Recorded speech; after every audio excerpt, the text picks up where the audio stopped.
Accountability. When we don't learn how to hold ourselves accountable for the things in our life that aren't working, we don't have the power to fix it. It's only through holding ourselves accountable that we can take inventory of what's working and what isn't, and take ownership for all of it. Oftentimes what we do is we're the first one to claim when something really great is happening. We are 100% accountable for that. And we have no problem discussing it, talking about it, and focusing on it. But one thing that I've noticed within myself and with others is that we have a really hard time taking accountability for the things that we aren't doing well, that are challenging for us, that are what you would call a weakness. And the reason for this is because from birth, we are programmed. You get rewarded for being quote unquote good, and you will be punished for being quote unquote bad, for not pleasing your teacher, your parent, whoever is in authority at the time. And so as children, we learn to basically obey the rules, do what's told, and to people please in order to validate ourselves, in order to feel good about who we are. And this is where this lack of taking ownership or accountability for our challenges, it's really the root of it. So when you put it in this context, you can start having more compassion for yourself.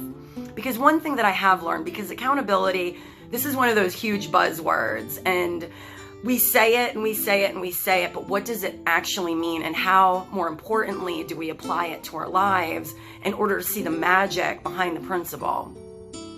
And as I've told you, I am not making any sort of a video to put up that isn't directly something that I'm currently experiencing and doing the homework.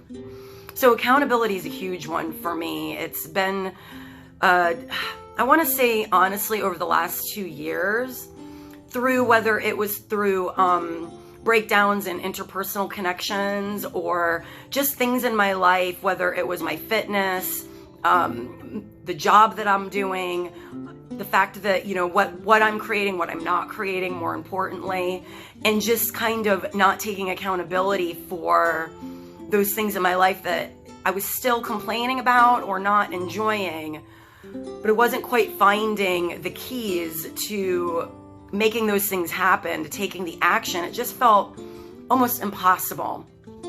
And so if you have this type of a dynamic in your life, no matter what area it's in, I think that this insight could be very helpful for you. The number one thing that you have to do is have compassion for yourself. You cannot fix yourself from a broken space, meaning just because you're holding yourself accountable for something that isn't working and that you don't like, that you haven't mastered yet, doesn't make you a bad person. We are not the sum of our victories, and we are not the sum of our failures. These are just experiences. They're things we've either mastered or we haven't. And so when we put it in this context, first of all, it just feels like the weight of the world has been lifted off your shoulders. I know that's how it feels for me. When I can look honestly and authentically at the things in my life that I still want to change, that still are not working out in my favor. They may be working out, but they could even be better. The first thing that I have to do is hold myself, take ownership for why that thing, fill in the blank, is still lacking, or in my mind lacking. And then I can start taking actions towards rectifying that. And there's little to no resistance. Sometimes we have people in our life, close friendships, maybe it's a stranger, but usually it's the people that are closest to us that might hold us accountable for something within ourselves that we have not faced yet. If we haven't faced it yet and we're in denial, we will get very angry when this aspect of ourselves gets reflected back to us or brought to our attention. If we don't heavily react and we're able to see what the other person is saying and it's coming from a place of love, then it gives us the opportunity to better refine an aspect of ourselves that we were previously maybe ignoring or not putting enough of energy into. We can bring more conscious awareness to it. I read an article yesterday that, and I don't know, I haven't fact checked this, that stated that we only use 0.01% of our conscious mind. And that, so this means that most of our actions and reactions and thoughts are coming from our subconscious mind.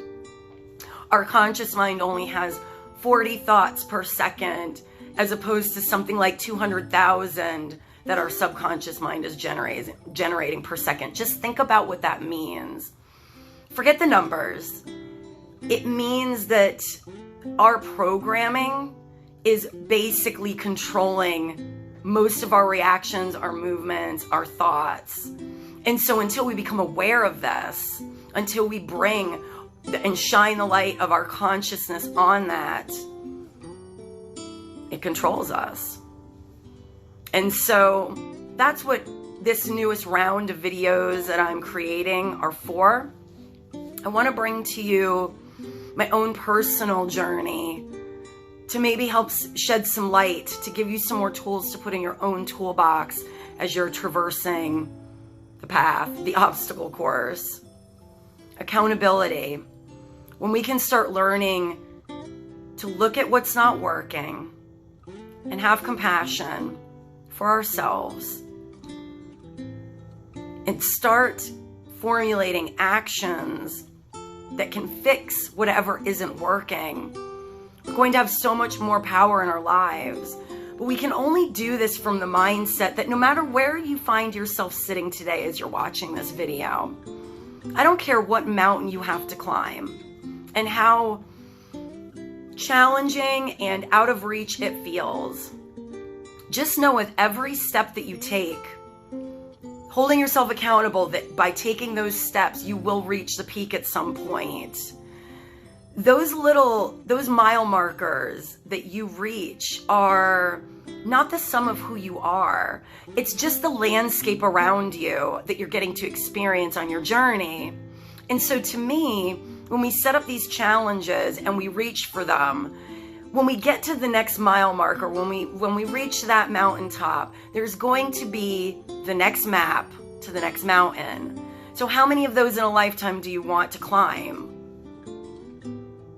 That to me is what this is all about.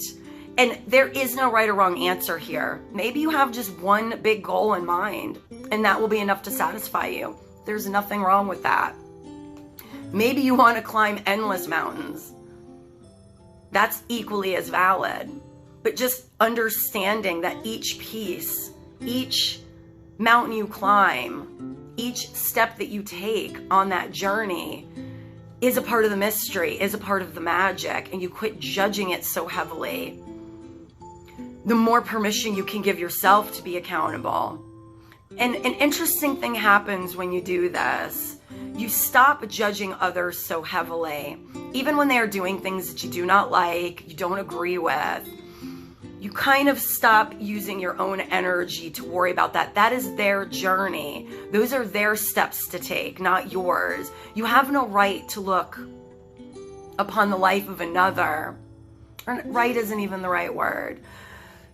You should not. If you want to get to your own destinations, the more you're looking at other people's paths and trying to work them out for them and judging whether they're moving fast enough or taking the right turns, you're not paying attention to your own. And so be very careful about where you're putting your focus. You can have compassion for others outside of you without trying to figure out their next step to get to their next goal, their next mile marker. So I just wanted to share this with you because I am applying it. And like everything else, no, it is not easy, especially for some of the more things that are really deeply entrenched in me.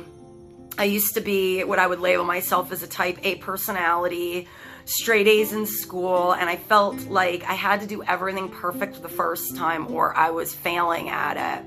And so getting rid of this mentality is not easy, and it's happening in layers. But I am definitely noticing the benefits of learning how to hold myself accountable for the things that aren't working so that I have the ability to transform them. So that is it for today. Namaste.